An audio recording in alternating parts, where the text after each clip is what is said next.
Hello friends, नमस्कार। Agriculture के अगले टॉपिक में हम आगे बढ़ते हैं। एग्रीकल्चर सब्जेक्ट में सॉइल जो हम पढ़ते हैं मृदा के पिछले क्लास में हमने भौतिक गुण के बारे में चर्चा किया था मिट्टी के। अगला जो टॉपिक है हम लोगों का वो है मृदा के रासायनिक गुण अर्थात केमिकल प्रॉपर्टीज ऑफ सॉइल। तो सॉइल के केमिकल प्रॉपर्टीज क्या है, मृदा के रासायनिक गुण क्या है। तो मृदा के रासायनिक गुण को समझने के लिए इनको हमें चार भागों में डिवाइड करना होता है। तो इनके चार तरीके कौन कौन से हैं या चार बातें कौन कौन सी हैं जिन्हें हमें स्टडी करना है। तो पहला जो पॉइंट है वो है इनऑर्गेनिक प्रॉपर्टी ऑफ सॉइल अर्थात मृदा के अकार्बनिक गुण, इनऑर्गेनिक प्रॉपर्टी मतलब। दूसरा है ऑर्गेनिक प्रॉपर्टी ऑफ सॉइल अर्थात मृदा के कार्बनिक गुण के ऊपर हम चर्चा करेंगे। तीसरा है कोलाइडल प्रॉपर्टी। कोलाइडल प्रॉपर्टी शब्द का तात्पर्य है कि कोलाइडल हिंदी में भी हम कोलाइड से ही इसको कहते हैं। तो मृदा के कोलाइड प्रॉपर्टी के बारे में। और चौथा जो है बफर प्रॉपर्टी। बफर प्रॉपर्टी के अंदर में हम तीन चीजों के बारे में बात करेंगे कि मृदा के अम्लीय गुण, मृदा का क्षारीय गुण और तीसरा होता है मृदा का सॉल्ट अर्थात लवणीय गुण। तो ये जो चीजें हैं इन सब के बारे में हम वन बाई वन क्या करते जाएंगे, स्टडी करते जाएंगे। और ये हमें क्या है, काफी कुछ क्वेश्चन इस टॉपिक से बनते हैं, काफी टेक्नोलॉजिकल टर्मिनोलॉजी से इसमें टेक्निकल, हमें उन चीजों को समझते हुए चलना है। तो पहला जो पॉइंट है इनऑर्गेनिक प्रॉपर्टी ऑफ सॉइल की हम बात करते हैं, जो फर्स्ट टॉपिक है और उसी फर्स्ट टॉपिक के ऊपर हम अपनी चर्चा करते हैं। ये चर्चा कुछ इस तरीके से है, इनऑर्गेनिक प्रॉपर्टीज ऑफ सॉइल अर्थात मृदा के अकार्बनिक गुण। मृदा के अकार्बनिक गुण की जब हम बात करेंगे अर्थात जब उसमें इन शब्द लग गया है अर्थात कि उसमें ऑर्गेनिक कोई भी मटेरियल, कोई भी मैटर मौजूद नहीं है। तो जब सॉइल पे कोई भी ऑर्गेनिक मैटर मौजूद नहीं रहेगा, ऐसे देखा जाए तो सॉइल पे ऑर्गेनिक मैटर मौजूद होते हैं बहुत छोटी सी मात्रा में, क्योंकि जब क्लासिफिकेशन ऑफ सॉइल में हमने बात किया था कि जब ऑर्गेनिक मैटर का परसेंट लेस देन 20% हो तो उसे किस नाम से जाना जाता है, मिनरल सॉइल के रूप में जाना जाता है। और जब ऑर्गेनिक मैटर का परसेंटेज ग्रेटर देन 20% हो तो उस स्थिति में इसे क्या कहा जाता है, ऑर्गेनिक सॉइल कहा जाता है। ये ऑर्गेनिक सॉइल के रूप में जाना जाता है। तो ये तो हमने सॉइल का पहला जो चैप्टर था, सबसे फर्स्ट जो वीडियो था, उस वीडियो में हमने इसके बारे में बात किया था कि when organic matter content is less than 20%, जब ये 20% से कम होगा तो उस स्थिति में उस मिट्टी को हम मिनरल सॉइल के नाम से या खनिज मृदा के नाम से जानेंगे। और दूसरा, जब ऑर्गेनिक मैटर का कंटेंट 20% से ज्यादा होगा तो हम उसे ऑर्गेनिक सॉइल या कार्बनिक मृदा के रूप में या कार्बनिक मृदा के नाम से हम इसे जानते हैं। तो ये कुछ इस प्रकार की बातें हैं, ये एक छोटा सा कंटेंट हमें इस प्रकार से दे दिया गया है। तो अभी जो हम बात कर रहे हैं हम उस सॉइल के बारे में चर्चा करते हैं जो कि मिनरल सॉइल है अर्थात इनऑर्गेनिक प्रॉपर्टीज ऑफ सॉइल में हम मेनली देखा जाए तो हम किस चीज की बात कर रहे हैं, मिनरल प्रॉपर्टीज की हम बात करते हैं कि किसी भी सॉइल का मिनरल प्रॉपर्टी क्या है अर्थात मिट्टी में, मृत्तिका में खनिज कितनी है, खनिज की मात्रा कितनी है, हम इसके ऊपर चर्चा कर रहे हैं। तो मिट्टी में जब खनिज की बात करते हैं तो मिट्टी में खनिज आया कहां से, स्वयं मिट्टी कहां से आया, चट्टानों के ऋतुचरण से। रॉक्स जो हैं धीरे धीरे धीरे धीरे उनमें जब टेम्परेचर, वेदर, इन सब का इफेक्ट पड़ते गया हजारों साल, लाखों साल, करोड़ों साल के उपरांत, तो धीरे धीरे क्षरित हो होकर, क्षरण हो होकर, इरोशन के फलस्वरूप इरोड हो होकर वो मिट्टी के निर्माण में आए। तो अब दो बातें हुई कि जो मिनरल प्रॉपर्टी है अर्थात मिट्टी में कैसे कैसे मिनरल्स हैं उसके बारे में हमें जब देखना है तो हम उसे किस रूप में ला रहे थे, हमें उसे लाने का जो रूप है वो मूल रूप से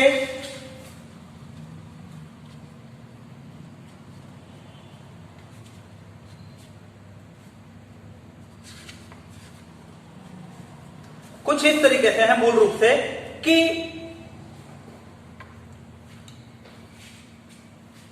जो रॉक्स हैं, चट्टान से जो खनिज मूल रूप में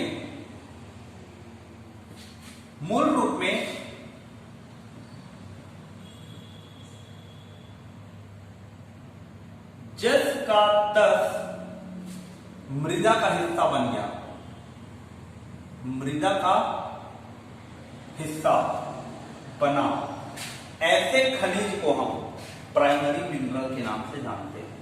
अर्थात ये प्राइमरी मिनरल्स ऐसे खनिज होते हैं जो चट्टान के मूल रूप होते हैं और जिस रूप में चट्टान रहता है उसी रूप में वो मिट्टी के हिस्से बन जाते हैं। अर्थात इसमें बिना किसी परिवर्तन का, इसमें कोई परिवर्तन नहीं होता, कोई परिवर्तन नहीं होता। तो ऐसी स्थिति में इस प्रकार के खनिज को किस नाम से जाना जाता है? इसे कहते हैं हम प्राइमरी मिनरल के नाम से जानते हैं। जबकि ये जो प्राइमरी मिनरल है, जब प्राइमरी मिनरल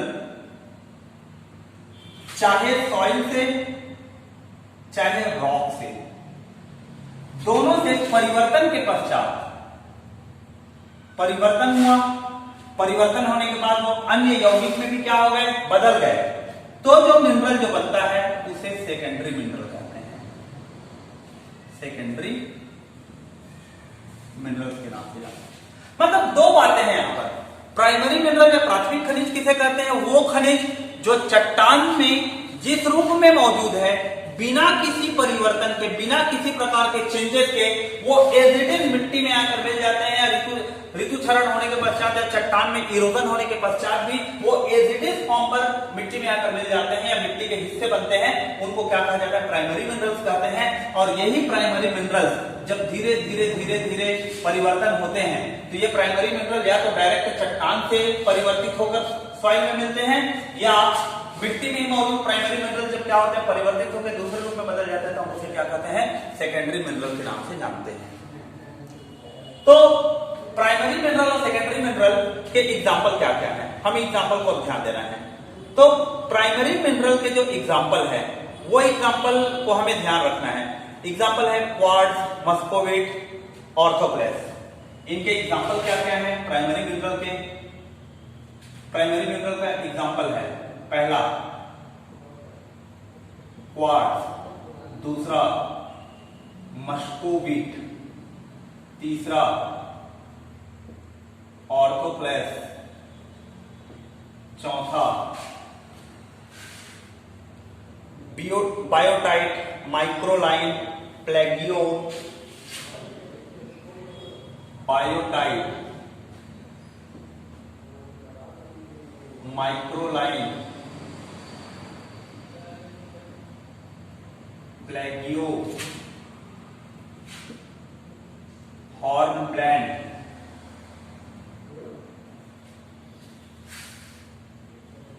एल्बाइट, ऑगाइट,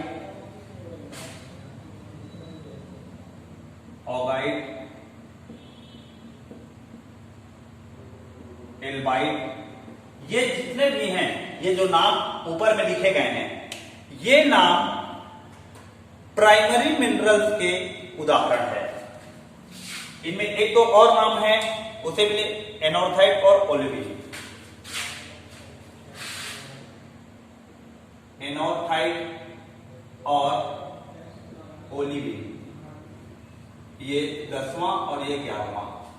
ये जो नाम है, ये जो हमें दिखाई दे रहे हैं, ये पूरे के पूरे, ये जो 10-11 जो नाम दिख रहे हैं, ये 10-11 नाम किसके उदाहरण है? प्राइमरी मिनरल के उदाहरण है। हमें याद रखना है कौन सा प्राइमरी मिनरल है।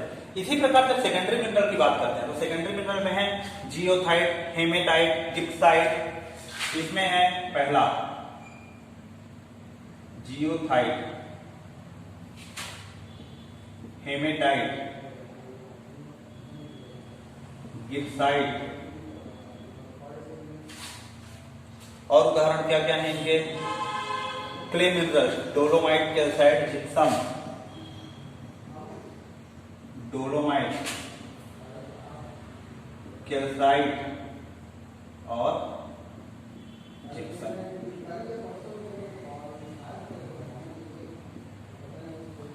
इस प्रकार से ये हमारे पास 6-7 उदाहरण है, ये सेकेंडरी मिनरल के उदाहरण है।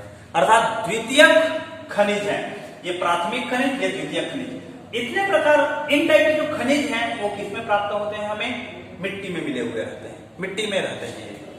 तो ये जो खनिज है क्या होते हैं कि कुछ खनिज ऐसे रहते हैं जब प्राइमरी से जब वो सेकेंडरी खनिज के रूप में जब परिवर्तित होते हैं तो परिवर्तन जो रहता है वो परिवर्तन बहुत सारे कारकों पर निर्भर करता है और ये भी हमें पता चलता है कि कौन से ऐसे प्राइमरी खनिज हैं जो बहुत जल्दी क्या होते हैं परिवर्तित होते हैं और कौन से प्राइमरी खनिज है जो बहुत लेट से क्या होते हैं परिवर्तित होते हैं। अर्थात जो लेट से परिवर्तित होते हैं या परिवर्तित नहीं होते वो मोस्ट रेजिस्टेंट है, अर्थात अत्यधिक प्रतिरोधी हैं। किसके प्रतिरोधी हैं? परिवर्तन के, मतलब परिवर्तन के कुछ भी कारक आ जाए वो परिवर्तित नहीं होंगे। तो बिल्कुल यहां भी इसी प्रकार की बात है कि मोस्ट रेजिस्टेंट जो प्राइमरी मिनरल कौन है जो कि सेकेंडरी में कन्वर्ट नहीं होते। तो एग्जांपल है, सबसे पहला है क्वार्ट्ज और दूसरे नंबर पे है मस्कोबिट। मतलब यदि हम रेजिस्टिविटी के आधार पर ये देखें तो क्वार्ट्ज और मस्कोबिट ऐसे हैं जो प्राकृतिक रूप से बदलाव का सबसे ज्यादा क्या करते हैं? विरोध करते हैं। तो इसमें हम इन प्रकार की चीजों को हम देखेंगे कि सबसे पहला जो चीज है, पहला जो बात है वो है क्वार्ट्ज और दूसरा है मस्कोबिट। क्वार्ट्ज पहले नंबर, ये दोनों मोस्ट रेजिस्टिव है। मोस्ट रेजिस्टिव का मतलब है अत्यधिक प्रतिरोधी हैं। किस चीज के प्रतिरोधी? कि आपने जिस रूप में है इसी रूप में ही रहते हैं, सेकेंडरी मिनरल्स में क्या होते हैं? कन्वर्ट नहीं होते। मॉडरेट में कौन कौन से? Feldspar and biotite. मॉडरेट के लिए क्या है? Feldspar and biotite. ये मॉडरेट रेजिस्टिव है, मॉडरेट रेजिस्टिव अर्थात ये बहुत जल्दी एक रूप से दूसरे रूप में बदलते नहीं हैं लेकिन बहुत ज्यादा अपोज भी नहीं करते। मॉडरेट लेवल इनका रेजिस्टिविटी का। जबकि ओलिविन एंड कैल्साइट की हम बात करते हैं, ओलिविन, कैल्साइट, हॉर्नब्लेंड, ये क्या होते हैं? ये सभी लिस्ट रेजिस्टिव है। लिस्ट रेजिस्टिव का मतलब ये हुआ कि बहुत जल्दी बहुत आसानी से ये एक रूप से दूसरे रूप में बदल जाते हैं। तो ये क्या है? प्राथमिक और द्वितीयक खनिज के रूप में हम क्या किए? इसको बात किए। प्राथमिक और द्वितीयक खनिज के रूप में हमने इसको क्या किया? पढ़ाई किया। मगर जब मिनरल के रूप में तो हमने देखिए कि क्या इसके उदाहरण है, कैसा है करके। सामान्य रूप पर जब मिनरल के रूप में हम इसे पढ़ते हैं तो इसे दो रूप में क्या किया जाता है? स्टडी किया जाता है इसको। इसके जो दो रूप हैं वो दो रूप में पहले चीज को क्या बोला जाता है? क्ले मिनरल्स या सिलिकेट क्ले बोला जाता है और दूसरे को सेस्फी ऑक्साइड क्ले के नाम से जाना जाता है। जब मिनरल क्ले की हम बात कर रहे हैं तो मिनरल क्ले को ही दो भागों में फिर से क्या कर दिया गया है? डिवाइड कर दिया गया है।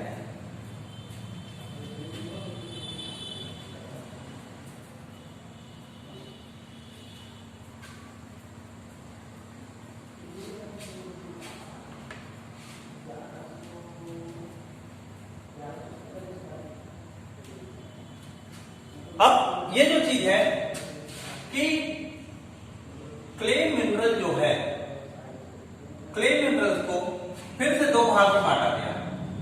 पहला है सिलिकेट क्ले और दूसरा है सेस्क्वी ऑक्साइड क्ले। सिलिकेट क्ले किसको बोला जाता है? वो क्ले जिसमें सिलिका की मात्रा ज्यादा होती है। सेस्फी ऑक्साइड क्ले किसको बोला जाता है? जिसमें एल्यूमिनियम एवं आयरन ऑक्साइड की मात्रा ज्यादा होती है। ये दो प्रकार के मिट्टी हैं जो पाए जाते हैं, एक है सिलिकेट क्ले, एक है सेस्फी ऑक्साइड क्ले। तो सिलिकेट क्ले जो है वो शीत क्षेत्रों की मुख्य पहचान है। शीत क्षेत्र का मतलब क्या हो गया? हमारे पास ठंडे इलाके। तो ये जो है ये हमें कहां मिलते हैं? ये शीत क्षेत्र में मिलते हैं। लेकिन ये सेस्फी ऑक्साइड ये आर्द्र एवं उष्ण क्षेत्र में ये पाए जाते हैं। किसमें किसकी प्रधानता है वो हम देख रहे हैं। सेस्की ऑक्साइड क्ले में एल्यूमिनियम और आयरन पाए जाते हैं मैक्सिमम, जबकि सिलिकेट क्ले में किस चीज की प्राप्ति होती है, सिलिकेट क्ले पर प्राप्ति होती है सिलिकॉन की।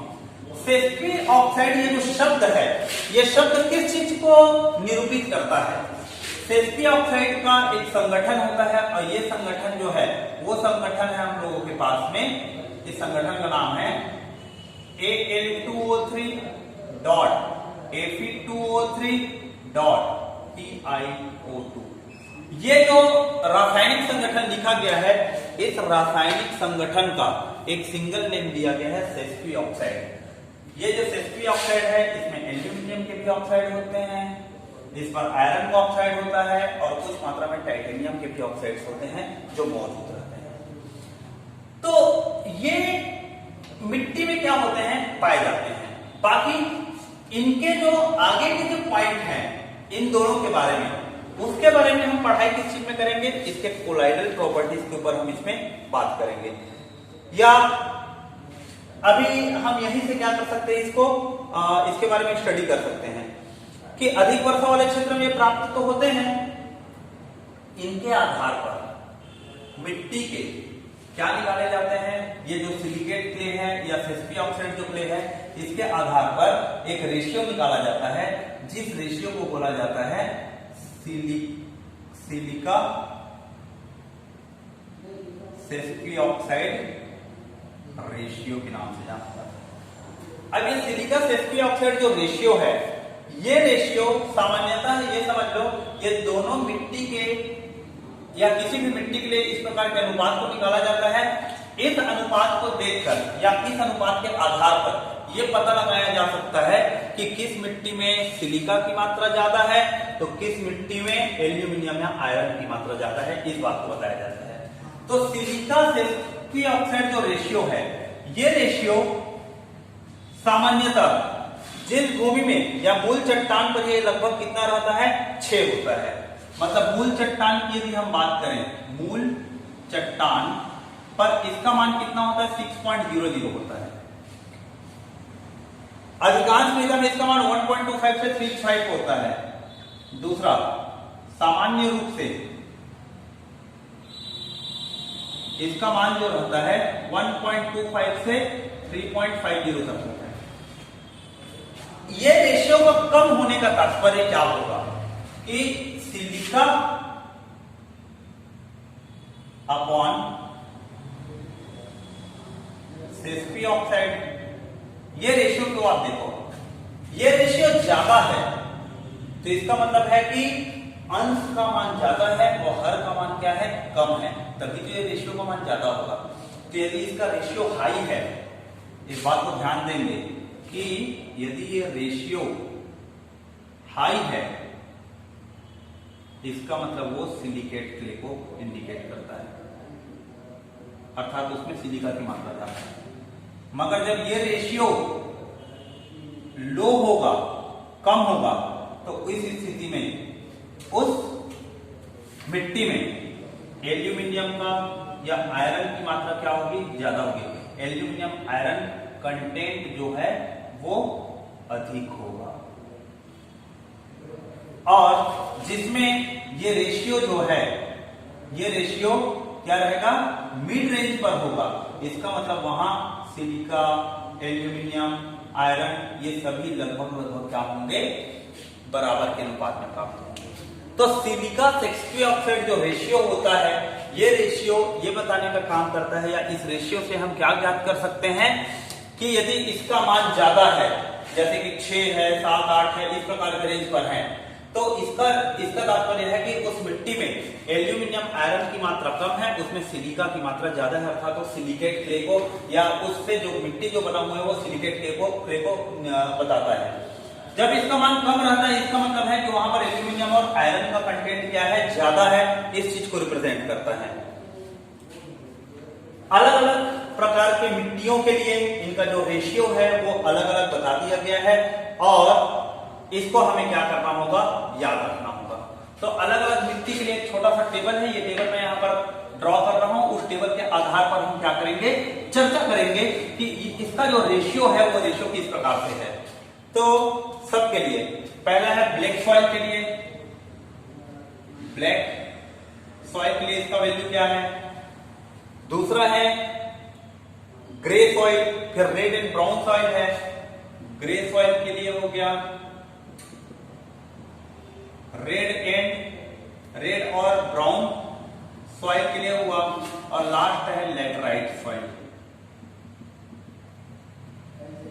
तो देखिए ब्लैक सॉइल के लिए इसका मात्रा 3 से लेकर कितना होता है, लगभग 4.3, 3.0 से लेकर ये वैल्यू होता है 4.3।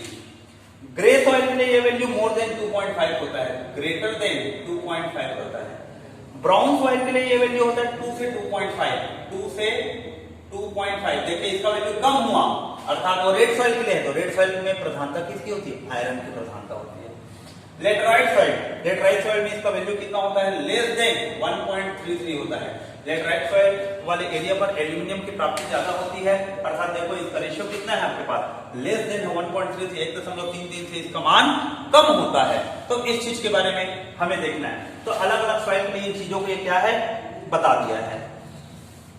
तो इसको देखने से, इस रेशियो को देखने से ही समझ में आ जाता है। जैसे बोल देगा भाई किसी सॉइल के लिए सिलिका से एसक्यू ऑक्साइड रेशियो जो है 2 से 2.5 के बीच में है, तो उस मिट्टी में किस खनिज की प्रधानता ज्यादा होगी, तो उस मिट्टी में आयरन की प्रधानता ज्यादा होगी, क्योंकि वो रेड सॉइल को क्या करता है, बिलोंग करता है। तो इस प्रकार से अलग अलग प्रकार के सॉइल के लिए हम इसे क्या करते हैं, बात करते हैं। अलग अलग प्रकार के सॉइल के लिए हम इसे देखते हैं।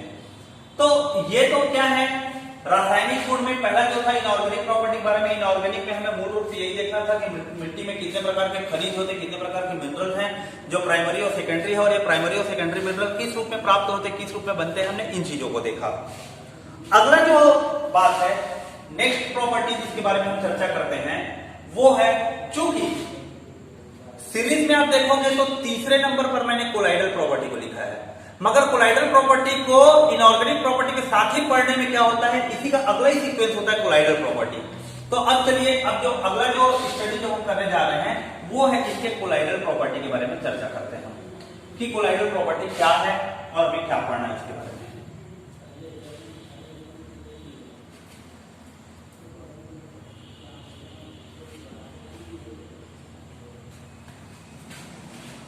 सबसे पहला चीज तो ये है कि कोलाइड प्रॉपर्टी का तात्पर्य ये है कि कोलाइड्स क्या होते हैं। जब हम रसायन में सॉल्वेंट की बात करते हैं, सॉल्वेंट मतलब जो कि सॉल्वेंट को क्या बोला जाता है, विलेय। विलायक किसको बोलते हैं, जो जिसमें घोलते हैं, और जब वो घुल जाता है तो क्या कहलाता है हम लोग का, विलयन कहलाता है। तो सॉल्वेंट में हम क्या चीज मिलाते हैं, सॉल्वेंट में हम मिलाते हैं सॉल्यूट। ये विलायक है, ये विलेय है। सॉल्यूट जो हम मिला रहे हैं, तो सॉल्यूट का अपना अलग अलग क्या होता है, इसका साइज होता है। इस साइज के आधार पर इसको 3 भागों में क्या किया गया है, विभाजित किया गया है। सॉल्यूट को जब सॉल्वेंट में मिलाएंगे तो मिलाने के बाद जो विलयन बनेगा, उस विलयन को, ये जो चीज बना ये क्या चीज कहलाया आपका, सॉल्यूशन कहलाया। अर्थात जो विलयन है, विलयन में क्या क्या है, सॉल्वेंट और सॉल्यूट तो है, तो सॉल्यूट का पार्टिकल सॉल्वेंट में मिक्स हुआ, घुल गया, तब जाकर क्या बन रहा है हम लोगों के पास, सॉल्यूशन बन रहा है। तो ये सॉल्यूशन को जो टाइप्स हैं वो सॉल्यूट के साइज के ऊपर क्या करता है, निर्भर करता है। तो उसके साइज के आधार पर इसके अलग अलग साइज होते हैं। इसका साइज पहला जो होता है लेस देन 1 एंगस्ट्रॉम, 1 एंगस्ट्रॉम से कम होना। दूसरा होता है उसका साइज लगभग माइक्रोमीटर के रेंज पर होना, और तीसरा होता है कि उसका साइज जो है मिलीमीटर के रेंज पर होना। इस प्रकार से या less than equal to 1 angstrom के आसपास रहेगा, नियर अबाउट माइक्रोमीटर के रेंज पर होगा, और नियर अबाउट या मिलीमीटर के रेंज पर होगा। तो इन 3 जो रेंज हम लिख रहे हैं, इन रेंज के आधार पर इनको अलग अलग नाम दिया गया है। जब वो लेस देन इक्वल टू -1 होते हैं तो उस स्थिति को क्या कहा जाता है? ट्रू सॉल्यूशन कहा जाता है। लगभग माइक्रोमीटर के रेंज पर होते हैं तब उसे क्या कहा जाता है? कोलाइडल सॉल्यूशन कहा जाता है। और लगभग मिलीमीटर के रेंज पर होते हैं तब उसे सस्पेंशन कहा जाता है। तो ये जो कोलाइडल जो है, हम इसी के बारे में बात कर रहे हैं, कोलाइडल प्रॉपर्टी के बारे में, कि कोलाइडल प्रॉपर्टी में क्या होता है? Size of soil particle, size of soil particle जो है वो नियर अबाउट किस में रहता है? माइक्रोमीटर रेंज में रहता है। अब वो माइक्रोमीटर रेंज में आपका माइक्रोमीटर से लेकर मिली माइक्रोमीटर तक के रेंज में भी क्या कर सकता है? ये वेरी कर सकता है। अर्थात एक मिट्टी का जो कण है, एक मिट्टी के कण को यदि हम देखेंगे, क्योंकि जब क्लेई मिट्टी की हम बात करते हैं तो एक मिट्टी के कण की जब आप बात करोगे तो उसे एक मिट्टी के कण का साइज लगभग कौन सा रेंज पर होता है? हम लोगों का माइक्रोमीटर के रेंज पर होता है। तो कोलाइडल सॉल्यूशन पर जो रेंज है वो 1 माइक्रोमीटर से 1 मिली माइक्रोमीटर के बीच में होता है। तो कोलाइडल प्रॉपर्टी को यदि ऐसे लिख लेते हैं कि ये वैल्यू 1 माइक्रोमीटर से लेकर 1 मिली माइक्रोमीटर के रेंज पर हो सकता है। तो जब ऐसा साइज पार्टिकल होता है तो ऐसा साइज पार्टिकल को हम कोलाइड पार्टिकल कहते हैं। और मिट्टी जब इस प्रकार का सॉल्यूशन बनाता है तो हम उसे क्या कहते हैं? उसके कोलाइडल प्रॉपर्टीज या कोलाइडल सॉल्यूशन बोलते हैं। और उस कोलाइडल प्रॉपर्टीज के ऊपर हमें क्या करना है? बात करना है।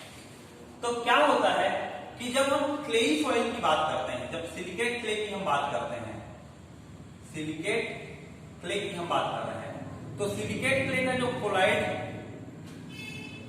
पार्टिकल होता है, सिलिकेट क्ले के कोलाइड पार्टिकल, अर्थात 1 पार्टिकल की बात कर रहा हूं, सिंगल कोलाइड पार्टिकल, यह सिंगल कोलाइड पार्टिकल जो रहता है वो निगेटिवली चार्ज्ड पार्टिकल होता है। अर्थात यदि मैं उसको इस प्रकार से बात करूं कि ये इस प्रकार से वो सॉइल है, हमने इसको क्या किया? एक ऐसे छोटे से गोले के रूप में हमने लिया। ये छोटा सा क्या है हमारे पास में? ये मिट्टी का गोला है।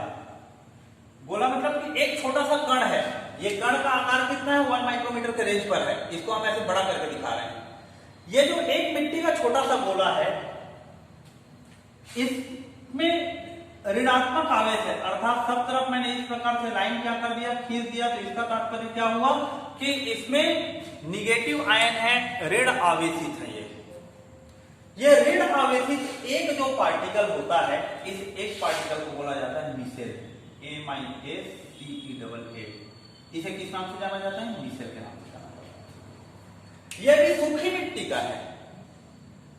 जब ये मिट्टी में थोड़ी सी आर्द्रता, थोड़ी सी नमी आएगी तो पानी में मौजूद धन आयन क्या होंगे? इसके चारों ओर आकर इसको घेर लेंगे। तो पानी में मौजूद धन आयन जब उसको आकर चारों ओर से घेर लेंगे तो वो इस प्रकार से क्या होगा? ऐसे करके उसको घेर लिया। अर्थात मिसल क्या था? मिसल केवल ऋण आवेशित जो सिलिका के जो एटम है, मतलब क्ले के जो एटम है, सिलिकेट क्ले के, वो ऋण आवेशित थे। ऋण आवेशित तक के हिस्से को हम किस नाम से जानते हैं? मिसल के नाम से जानते हैं। मगर इसको ये धन आवेशित जो आयन है, आर्द्रता के कारण उसमें मौजूद जो जल के अणु है, उन जल के अणु में मौजूद धन आवेश जो है वो किसकी तरफ आकर्षित हो जाते हैं? इस मिश्रण की तरफ आकर्षित हो जाते हैं, जो कि ऋण आवेशित है। तो अब यहां पर आयन के 2 लेयर बन गए। एक कीटायन का अर्थात धन आयन का लेयर, और एक एनायन का अर्थात ऋण आयन या ऋण आवेश का लेयर। तो इस प्रकार के ये जो 2 लेयर जो बनते हैं, इस 2 लेयर को किस नाम से जाना जाता है? ये जो 2 लेयर जो बना, इस 2 लेयर को बोला जाता है होल्मोन्स डबल लेयर। इस नाम से जाना जाता है, यह होल्मोन्स डबल लेयर का होता है। मगर अभी भी ये कौन सी अवस्था में है? ये अभी भी ड्राई सिचुएशन पर है, सूखे अवस्था में है।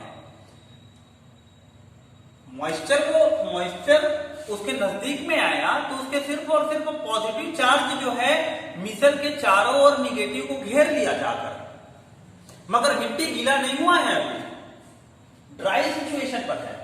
तो जब तक वो ड्राई सिचुएशन पर है, ये पॉजिटिव और ये निगेटिव लेयर का जो कॉम्बिनेशन होता है, ये कॉम्बिनेशन को डबल लेयर कहते हैं। डबल लेयर इसलिए बोलते हैं क्योंकि ये डबल आयन के लेयर है, पॉजिटिव आयन एक निगेटिव आयन का।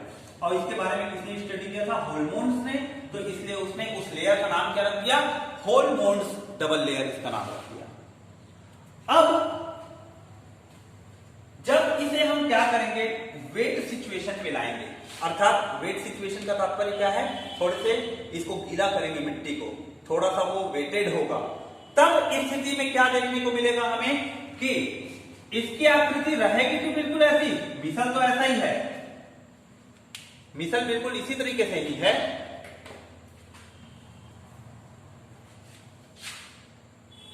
ऐसा ऋण आवेश इसके अंदर में बिल्कुल इस तरीके से फैले हुए हैं निगेटिव आयन, मगर जो पॉजिटिव आयन थे वो एक दो लेयर तो इससे बिल्कुल इस तरीके से क्या होंगे, चिपके हुए रहेंगे,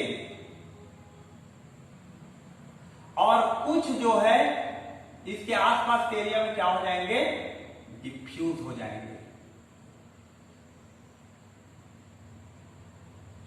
इस तरीके से डिफ्यूज करने का मतलब क्या होता है, विसरित हो जाएंगे। देखिए यहां पर क्या थे, जो भी आयन थे बिल्कुल एक दूसरे के पास पास आकर इस प्रकार से क्या है, एकदम पास पास आकर सट गए थे। ये जितने भी पॉजिटिव आयन हैं ये इस तरीके से। अब इनमें से क्या हुआ, कुछ पॉजिटिव आयन जैसे ही ये पानी के नजदीक गए तो कुछ इनमें से पॉजिटिव आयन डिफ्यूज होने चालू हो गए। कहां पर? न्यूट्रल वाटर बॉडी में, न्यूट्रल वाटर पे। यहां देखिए इनकी सांद्रता, यहां धनात्मक आयन की सांद्रता बहुत अधिक है। जब वो पानी के नजदीक गए या पानी इनके पास आकर मिला, ये वेटेड कंडीशन पे हुए, तो कुछ धन आवेश जो है, कुछ केटायन मिसल के तो घेर के रखे हुए हैं, और बाकी कुछ जो उससे पानी में क्या हो गए, थोड़े थोड़े से डिफ्यूज हो गए, फैल गए, विसरित हो गए। डबल लेयर अभी भी है, पॉजिटिव आयन का लेयर और निगेटिव आयन का लेयर, मगर उतने पॉजिटिव आयन का लेयर जो कि निगेटिव आयन से बिल्कुल सटे हुए हैं, इस प्रकार से। देखिए अब एक बाउंड्री मैंने खींच दिया, पॉजिटिव आयन बाहर भी है और पॉजिटिव आयन वो भी है जो बिल्कुल इस मिसल को क्या करके रखा है, कैप्चर करके रखा है, निगेटिव आयन को पूरी तरीके से घेर के रखा है। तो पॉजिटिव आयन का वो लेयर जो इस निगेटिव आयन के लेयर को कैप्चर करके रखा है, घेर के रखा है, इस लेयर को एक नाम से जाना जाता है जिसे ईस्टर्न लेयर कहते हैं। और ये जो डिफ्यूज्ड हो गया, ये डिफ्यूज वाला जो लेयर है, इसको बोला जाता है डबल डिफ्यूज्ड लेयर के बारे में बात क्लियर करें। तो देखिए यहां हमने क्या बात को देखा, हम उस चीज को देख रहे हैं कि जो धन आवेश पानी में बाहर की ओर क्या हुआ, फैल गया, वो डिफ्यूज्ड लेयर बनाया, लेकिन जो धन आवेश इस मिसल को बिल्कुल कैप्चर करके रखा हुआ है, उससे चिपका हुआ है, उससे दूर नहीं हटा, धन आवेश के उस लेयर को ईस्टर्न लेयर कहते हैं, STERN, ईस्टर्न लेयर। इसी प्रक्रिया में क्या होता है, पानी जब ज्यादा मिलता है इसमें, तो कुछ धन आवेश इन ऋण आवेश के मध्य क्या होते हैं, बीच में फंस जाते हैं। इधर भी डिफ्यूजन होता है तो कुछ धन आवेश जो हैं इन ऋण आवेश के मध्य भी क्या होते हैं, बीच में ट्रैप हो जाते हैं इस प्रकार से। तो ऐसे धन आवेश के लेयर को अलग नाम से जाना जाता है, और ऐसे धन आवेश के लेयर को क्या कहते हैं, इसे गनी लेयर कहा जाता है। तो ये हमारे पास तीन प्रकार के लेयर थे जो हम कोलाइडल प्रॉपर्टीज में बात कर रहे थे कि इनके कोलाइड्स में क्या क्या चीजें हैं करके। तो कोलाइडल प्रॉपर्टीज की ये जो सॉल्यूशन, कोलाइडल प्रॉपर्टी के बारे में जो बात हम देख रहे थे वो क्या था कि अलग अलग प्रकार के लेयर को लेकर हमने क्या किया, इसको बात किया, इसको लेकर हमने पढ़ा। अब एक जो बात है कि ये जो कोलाइडल प्रॉपर्टी है, ये वास्तव में जब सिलिकेट क्ले की हम बात करते हैं जिसमें सिलिका की मात्रा ज्यादा है, तो वो अपने आप में अम्लीय प्रकृति होती है, क्योंकि ऋण आयन है इसके मिशेल का, ऋण आयन है मतलब इलेक्ट्रोलाइटिक सॉल्यूशन में देखा जाए तो पॉजिटिव इलेक्ट्रोड की तरफ जाएंगे, पॉजिटिव इलेक्ट्रोड को जाकर वो क्या करेंगे, इलेक्ट्रॉन पेयर डोनेट कर देंगे। तो लेविस के एसिड बेस कॉन्सेप्ट के आधार पर ये जो मिसल है इसकी प्रॉपर्टी कैसे प्रॉपर्टी होगी, ये मिसल जो रहता है ये एसिडिक प्रॉपर्टी होती है, एसिडिक प्रॉपर्टी है। केवल सिलिका हो यही जरूरी नहीं है, इनमें एल्यूमिनियम वगैरह भी है कि आयरन है, तो इनके आधार पर भी क्या होते हैं, ये एसिडिक प्रॉपर्टी क्या करते हैं, शो करते हैं। तो ये इसके बारे में बात हुआ। अब अगला जो पॉइंट आता है वो है कि सिलिकेट मृत्तिका का वर्गीकरण। तो सिलिकेट मृत्तिका का जो वर्गीकरण है, सिलिकेट मृत्तिका वर्गीकरण में हम किन किन चीजों को देखते हैं कि जो भी सिलिकेट होते हैं या जो भी क्ले है, इस क्ले में क्या रहता है, इस क्ले पर सिलिका की उपस्थिति होती है, एल्यूमिनियम की उपस्थिति होती है, मैग्नीशियम की उपस्थिति होती है।